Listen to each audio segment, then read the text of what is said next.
Do you have clarity on what your soul life purpose is in this lifetime, or are you at a crossroads?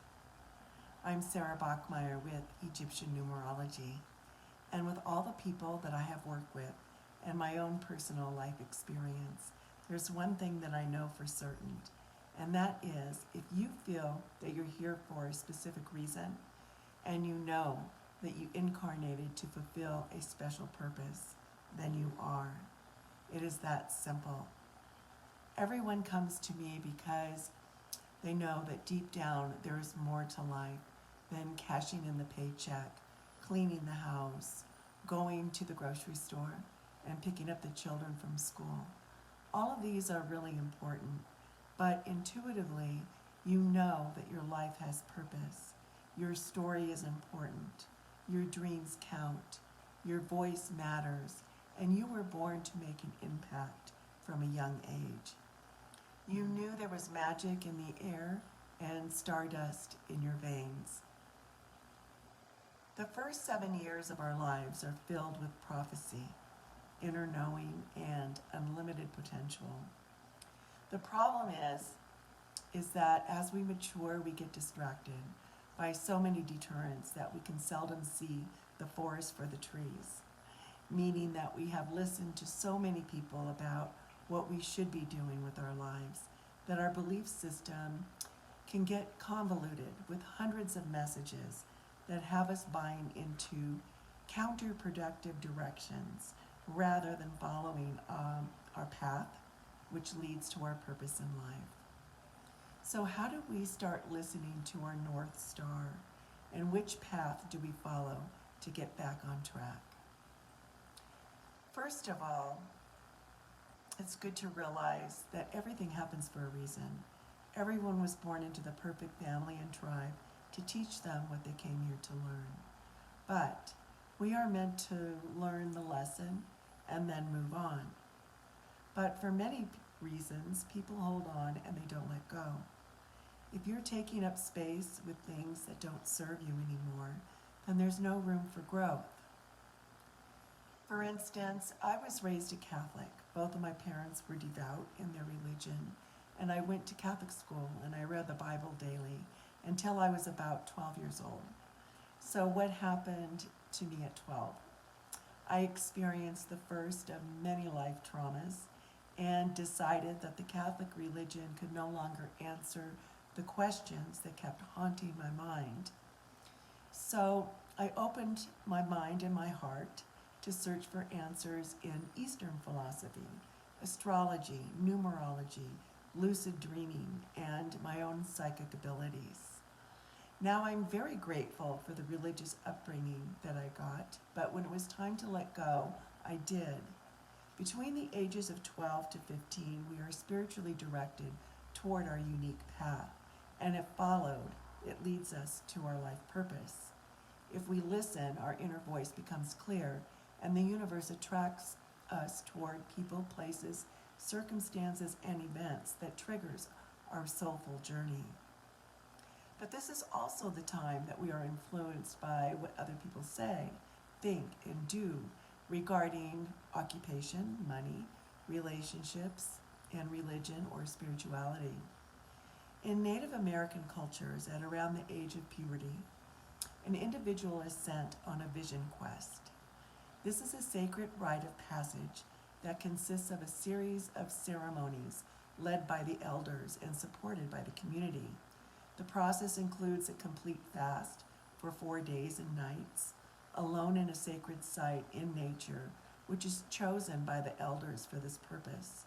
During this time, the young person prays and cries out to the spirits that they may have a vision, one that will help them find their purpose in life, their role in the community, and how they may best serve the people. In modern civilization, we're also called by spirit at this age to tune into our inner voice and receive our vision quest containing our life purpose. But we seldom recognize the message because there is too much noise in the world. And unless we get quiet enough and devote our intention and attention to this area of our life, we will miss the opportunity. The age around puberty is a sacred cycle in Egyptian numerology.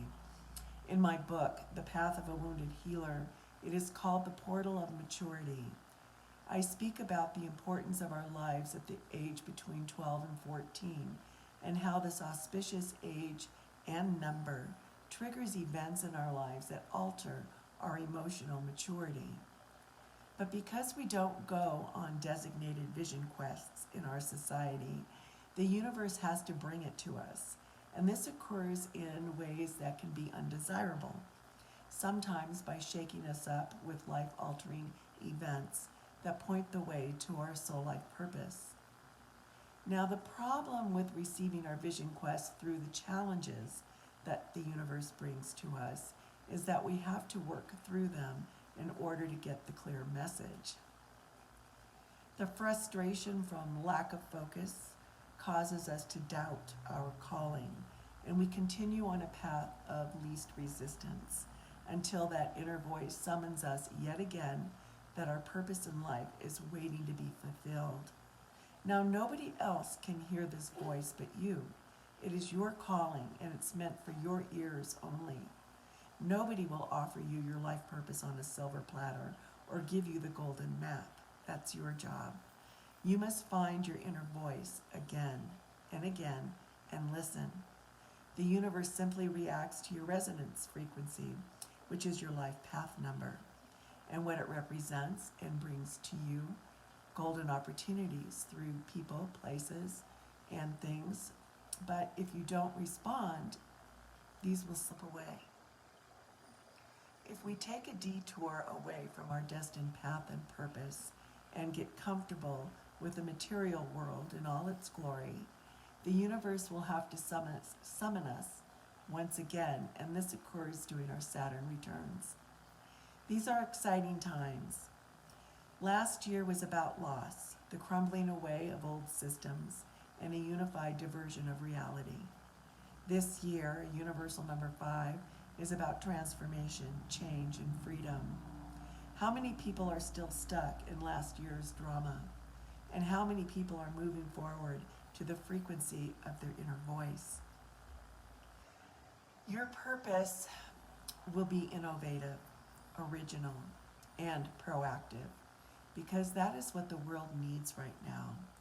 New systems are being created to fill the need of our new earth. Our unique calling in life is within us. Every day we can choose to listen to this voice above all the noise and confusion in our world. We can learn to identify the joy that comes from living authentically. In my book, the subtitle is Liberation is for the Asking. We need to learn to ask for liberation.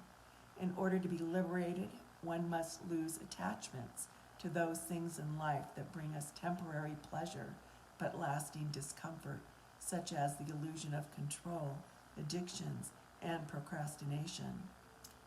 If you're not willing to be liberated, it will appear as though you have to fight for your purpose in this life, and this can get exhausting and never-ending. So what do I mean by this? Your higher calling in life was prepared by you in the spirit realm before birth. You agreed to achieve enlightenment to serve your purpose here on earth. In order to achieve enlightenment, your soul must be free from limitations, and the only way to do this is to overcome obstacles and challenges that teach you how to let go. As we struggle to overcome our challenges, it appears as though we are constantly fighting anybody and anything that gets in the way of our sacred vision, our inner voice, or our calling. But there's an easier way. We can learn to listen to our inner voice and ask for liberation daily and surrender to win. Nobody hears this voice but you. And if you don't like being alone and you cannot learn to be quiet, to quiet down your mind, you will be frustrated and lost. I get so many questions like, why doesn't life come with instructions? Why doesn't my purpose reveal itself to me? If I knew my past lives, I'd be able to figure it all out. If you're not willing to cultivate the stillness of your mind, if you don't choose happiness daily, and if you don't believe you are worthy, none of what you find in the past will make sense to you today. So there's a news flash. You are living your past lives right now. Everything that you are today is composed of all of your past lives combined. You don't need to find out who you were hundreds of years ago in order to find yourself today. Those past lives are just stories, many, many, many stories, with different people, places, and circumstances. Besides, sometimes if you open the portal to the other side, you may conjure up memories that don't belong in your life today.